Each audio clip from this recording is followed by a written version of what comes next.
We say, wait, should we run the tune? No, I'm joking. I didn't set up.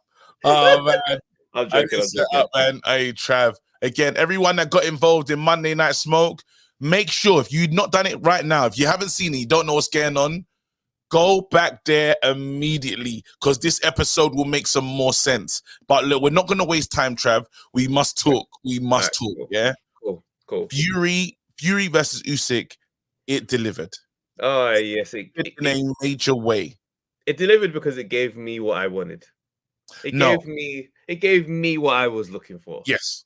And I just wanted to see that particular brother right there get a beating. Humbled. And he got it. It's lovely. No, so I'm gonna say it delivered on 2 counts. Well, I'll probably say 3 counts. Again, I didn't know what was gonna happen. There was moments where the fight, because the fight chops and changes. You're having them again, I didn't know what was gonna happen. Then the level of excitement when the knockout is happening, that was crazy. And then after, we built this up for such a long time. We've been waiting. This is years in the making for Undisputed. And the person that I wanted to win walked away with the Undisputed crown. And it's what's getting even better, just to go into some detail, is everyone's reactions. The heavyweights were involved, like they were there. The David Haye one is brilliant. Oh, that David Haye video is hilarious. What the fuck? Bro, he's going mad. What the hell was that? Bro, if David Haye could have punched that ref, he would have punched that ref's head right off his neck, fam. What was David Haye mad about? He was mad about round 9 when he just let the ref, because the shock factor is him being like, "Raw, he's got him," and then watching this idiot interrupt the flow. Yeah, that last left hand was coming over the top. And he's just like, what was that? He's living, bro. That was, but then we saw Lennox's reaction with Lennox Evander Holyfield and Lennox. Evander was like, yep. Mm-hmm. He looked at his but he started nodding. He started getting, yeah. Mm-hmm. You know what I'm saying? That probably went bang, bam. Bam. Bam. And then, they were all in the house. They were all present. And it was just to lose like that. Let's go back to the fight, bro, because the opening rounds. Yeah, let's go. Opening rounds, yeah. It's fever pitch excitement for me because I'm like, right, I actually don't know how this fight is gonna go. Once I believe that late rounds is where we're gonna see Usyk, yeah. But this early start, let's see what go on. Comes out. You have to start better. You have to start better because you have to start on the ring walk, bro. Let's talk about that because that's where we learn a lot. We learn it was Billy Joe Saunders-esque. 100% Billy Joe Saunders energy. That nervous energy. When I see man, and he did the same thing before in Ngannou, and I thought it was weird then. But I'm like, you are doing too much on your feet before a fight. Yeah. Run into the ring is never a good sign. I don't care. There might be some exceptions to the rule, but I'm not interested. That's bad business. He's run before, but then it's against Ngannou. Yeah. When it was Wilder, he got carried and he just he didn't give a damn. He's always looked like he's not cared. Like there was the time when he came with the Romans outfit in it. That was funny as hell. It usually just looks unbothered, unfazed, not worried, bro. He was worried. That's for sure. He was definitely worried. He couldn't crack this guy. This is he couldn't crack through what he was looking at in Usyk. And there's so many moments. The biggest moment we spoke about it when Usyk is staring at him and he refuses to look at him. Yeah, that moment there. It gave us Terence Crawford, Errol Spence vibes, and it almost delivered to that effect. It's gone. For me, it's that run to the ring, that nervous energy that was on display. I was just like, yo, we know you've been calling BS for a long time when it comes to Usyk. But these little moments, these signifiers, they show us exactly what I want. I'm not gonna lie, whilst the face-off where he didn't look at him looked different for Fury, I do respect the angle that he was like what he was trying to do. And it's the same angle I have said that AJ should have done to Fury, whereas block him out for the lead up. But you see that weigh-in one, stick it on him because it's just a change of pace. But with him, he never executed it as well as he could have because he did the ignoring thing after already talking too much. So the ignoring thing just looks like scared. Yeah. Then the switching thing looks like, oh, you're just trying to get a reaction now. Yeah. You tried to play too many game plans. That says to me, you've really tried everything to get to him. And he couldn't get nothing. And it was just, and remember, never forget, this guy has been training for 7 to 8 months. He's got his eye on you. And as he said, don't worry, I will not leave you. Yeah.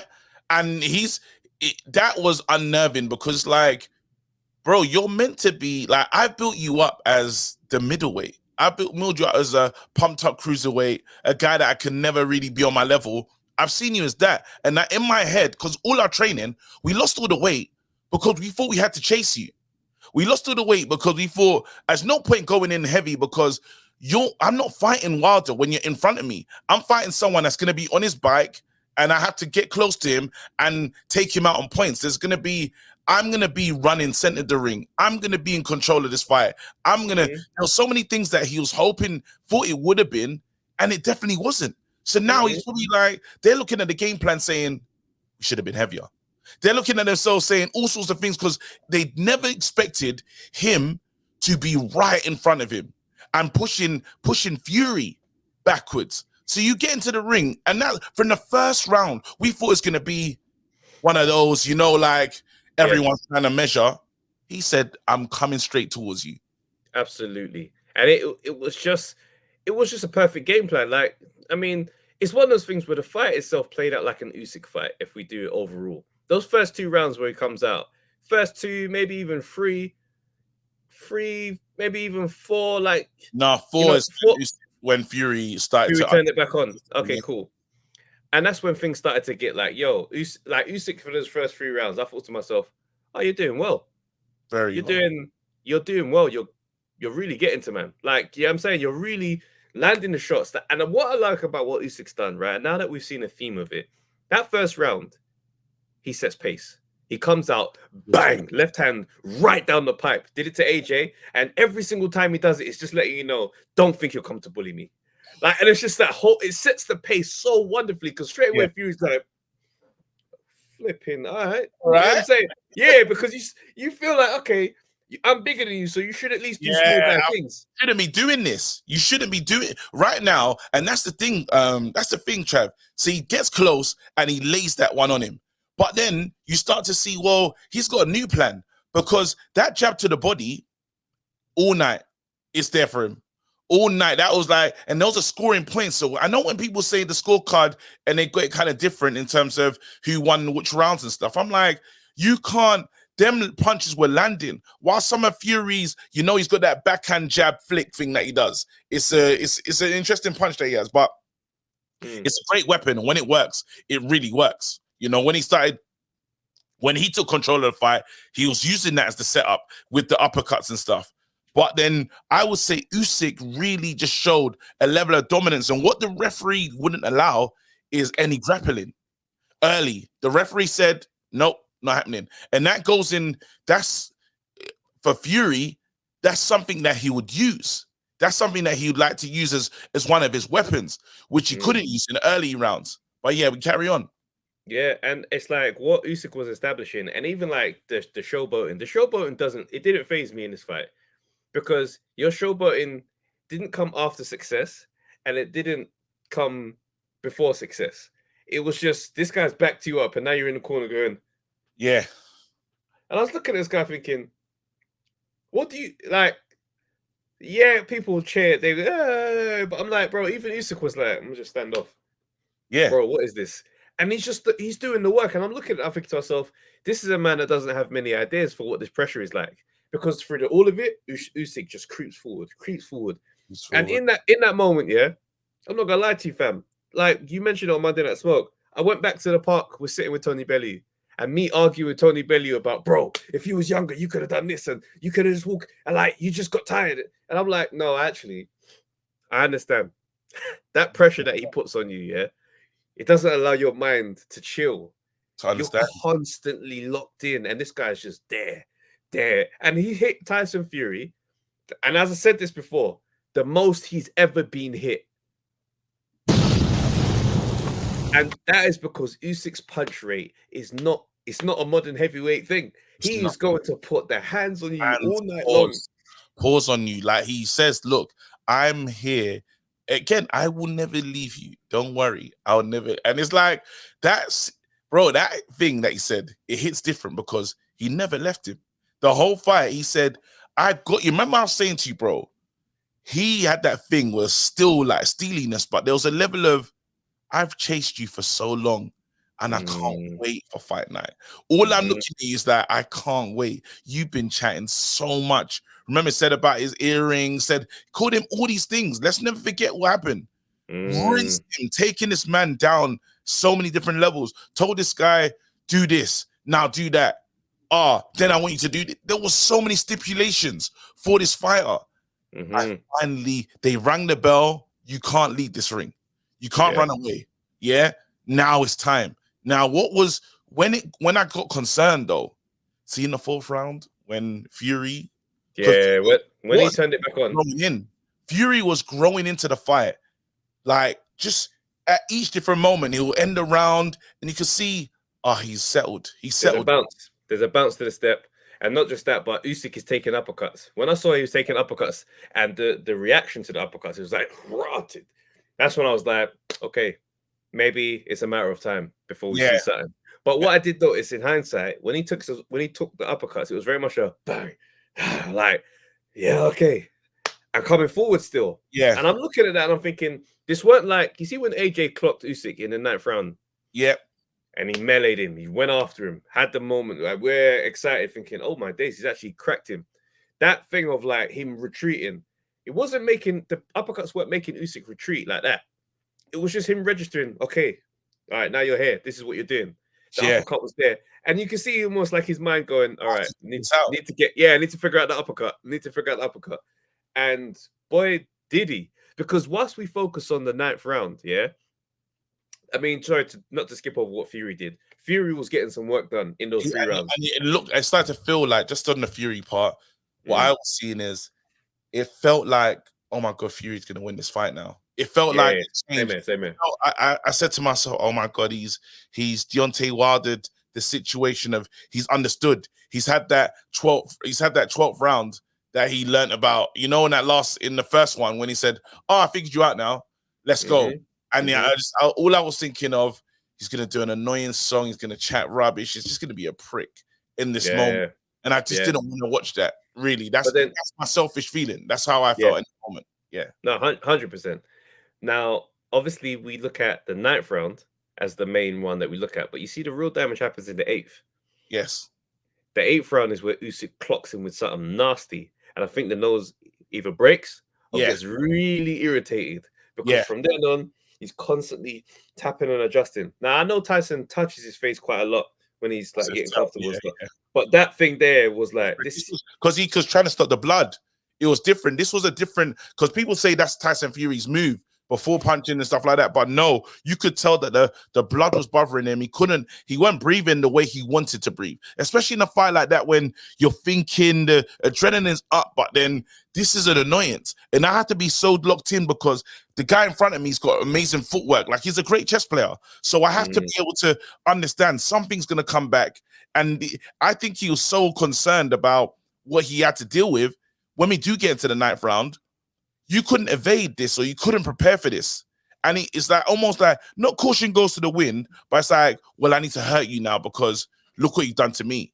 I need to. Was there a collision? I know Usyk had a cut. Usyk had a cut early, but there was no blood flowing from it. They dealt with it. They dealt with it nicely. Cut team done a brilliant job. Very, very clean work. So it's that round before where it's like he's blooded him up and he's like, he's hurt. He's actively, you could see he's in pain. Anyway, 9th round now, Fury gets back into his little flow, and it's like bam, bam, that shot lands, and this brother turns into Bambi on ice. And I'm looking at this and I'm thinking, first of all, it took a while for me to accept what I was seeing. Because I'm watching this, I'm thinking he goes back to the ropes mad slow, and I'm like, oh, that hurt. And then I'm like, wait a minute, he's going. This man is all over the ring. On his way out. And I'm going mad because I'm thinking it's done. I thought the ref stopped because the round ended. To my bloody surprise, this brother's coming on some standing count. Now the rules don't actually like. Let me get the thing. This Danny Fight Fan TV shared this on his Facebook page. Right. Hold on a second. I wish I had this earlier. While you're doing that, don't worry. I can fill in for some of the stuff that was getting on. So imagine in this moment, yeah, it like he's hitting with the. I got it. Brilliant. Okay, cool. So it goes facts regarding the standing 8 count. Having read so many posts regarding the referee stepping in, even though he wasn't knocked down. So let's talk about this. Here's the facts. Basically, some guy who's doing a breakdown. This guy called Gianluca Di Caro. He goes, many of the posters have stated that Fury was saved by the ropes from going down, and as such, a referee gave a count, which is completely wrong. He was not being held up by the ropes, which is a different matter, and in that case would require an 8 count. Look at the photo. He's against the ropes, but he's not being held up by them or hanging helplessly over the ropes. He goes, so I would state, he goes, that's why I feel like I need to state that's the facts. A boxer shall be deemed to be down when any part of his body except his feet are on the floor, or if he's hanging helplessly over the ropes as a result of a legal blow as ruled by the referee, who's the only person authorized to determine this. In which case, there'll be a mandatory 8 count where one of the contestants is knocked off the soles of his feet or draped helplessly across the ropes. If this occurs, the knockdown timekeeper's count will commence and be picked up by the referee. At this point, the referee is in control and the knockdown timer will cease counting. So straight away, he's not helplessly over the ropes. He's not knocked off the sole of his feet. No. So his feet. So straight away, we know that rule does not apply here. Yes. So this referee, when Usyk was already on the charge, there's a time where Usyk kind of has to shift him out of the way, like, brother, get out of the way. I'm going for my man. Yeah. Then on top of that, you save him with the time, and then you're counting mad slow at the end, right? Not gonna get into the counts, yeah, because everyone's gonna say it's the referee's count, not seconds, and that's dumb. But it is what it is. But you start to see now, why does Fury always get the grace of the count and the stoppage? Otto Wallin, most men are not gonna survive that fight with that cut. Yeah. Deontay Wilder, end of that round 12. Yeah. Like, there's a thing. The referee knew. I'm kind of happy Deontay Wilder one didn't happen because we got an electric moment in boxing. Him getting up obviously history played out the way it played. But rules have to be rules, bro. This is the part that I'm saying. Like, if the thing is you're saying, the ropes kept him up, they didn't. Follow you, read your rule book and see what going. This is what I'm saying. I was with you in this one. I was like, the frustration was there because I said, I've seen them call off fights many a times before. And when you can't throw back, you're rendered useless. You're not hitting back. So we have to protect you from yourself. Yes. 20 unanswered, by the way. 20 unanswered. We never see that. Usually it's a wave off. It's a simple wave off. It's done. You can't punch back. You no longer can defend yourself. You're dancing. You're gone from pillar to post. Cancel the fight. Like, it's done. End it now. But I think they just, again, there's so much money on this, bro. Never forget that we had plans for what do we do next when this fight's done. The plan was Usyk is out of our way and we get AJ versus Fury. That's really what everyone wanted. Yeah. And Usyk has been the party pooper from the beginning of time. AJ was supposed to fight Fury. It was locked in. It was like, quickly fight this cruiserweight guy that's come up. And we're going to go back over there and quickly fight Fury. It's going to make sense. Wembley, this, that, and the other. AJ fights him for the first time, goes horribly wrong. AJ fights him for the second time now, goes wrong again. So now it's like, this guy is a problem, but AJ needs to rebuild. What's going to happen with Fury? Fury now has to step. Fury never wanted to see Usyk. Never at any point wanted to be in a ring. And that's why the negotiation took so long. So now they finally fight. And he ruins it again. These they announced, they're pretty much not announced, but said AJ Fury will be next, pretty much. Not when Usyk's around. If Usyk's around, forget your plans, bro. Cancel what you thought cancel anything you thought you wanted to do, because guess what? It's not happening. If he's the roadblock, it's not happening. I respect Usyk so much now. Like I respected him before. Obviously, for me to respect AJ's game the way I do, and for him, what he done to AJ twice in a row, I already had a level of respect for him. Yeah. Going into this fight now, giving up £40 or whatever it is, the brother deserves full respect. Do you know what I mean? Like, I'm not mad at him being number one pound for pound. Do you know what I'm saying? 2-time undisputed. That's heavyweight and cruiser. These are not the type of weights where people play them games and just achieve this thing here. So yeah, full respect. And it's one of them ones where the victory was sweet on many levels because one, like you look at the laws of the universe, laws of life, hard work and dedication has to pay off in the end.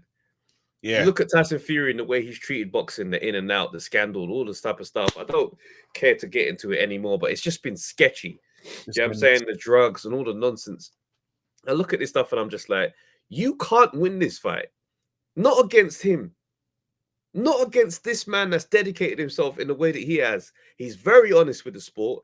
He talks about the sacrifice, being away from his family. I'm training, like I miss so many things, birthdays, all this type of stuff. And I've really been zoned in. When you compare that to what my man's been on this whole time, you ain't been doing the work, bro. It's living in has to be done. Yeah.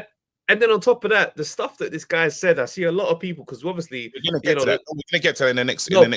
No, but let me just cook this one here. Cool.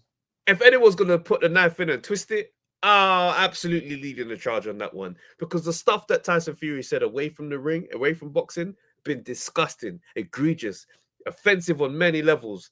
Many levels. Yeah. So for you to lose to this brother who, nobody, this guy's not supposed to win. He's not from the West. All the champions should be from the West. Well, you lost to a brother in the East because your ass was in Saudi Arabia when this fight happened. Very unfortunate turn of events. Hold that. And then you know what's so crazy? Yeah, it's like I never forget. John Fury was like, "We're never fighting in the UK. The UK don't do this, bro. They don't know where they want to be. That's the thing. And when that's your representative, like, it's not a surprise. It's not lost on me that usually when the British man is fighting, everyone is supporting him. Yeah, because it's like it's one of our own going abroad. We back him. However, we couldn't do that in this fight here. It was very difficult, and it's sometimes forget us. Let's talk about fighters. Many a fighter was like, well, backed Usyk as well, or wouldn't mind Usyk winning. Usually, it's never that way. We're just getting with our one. Really, like, how do you say it? Almost a tribalistic attitude towards these fights. It wasn't there. Now, why is that happening? Because of the way my man moved. Froch, not excited by this one. When Hayes looking surprised, like, wait, how dare the ref? Like, there's so many people that was like, wouldn't mind seeing Usyk win. It tells you the story of Tyson Fury and what he doesn't realize he's done wrong. When you're on the thingy calling him all types of names, calling him something rabbit, and you're disrespectful, when you tell me that he's not even a good draw, he's not worthy to go and watch. Well, all right, is that what you're on? See, watch this then. And this is where we are. So I'm honestly really happy. Usyk, congratulations. Again, he'll go down as a first ballot Hall of Famer. Absolutely. No one can argue in it. It's someone that his boxing record, he's already got Chisora on it. He's got 2 AJs on it. He's got Fury on it. It's like this. That's solid. You got it, buddy. Absolutely. You got it. You got it, buddy. All right.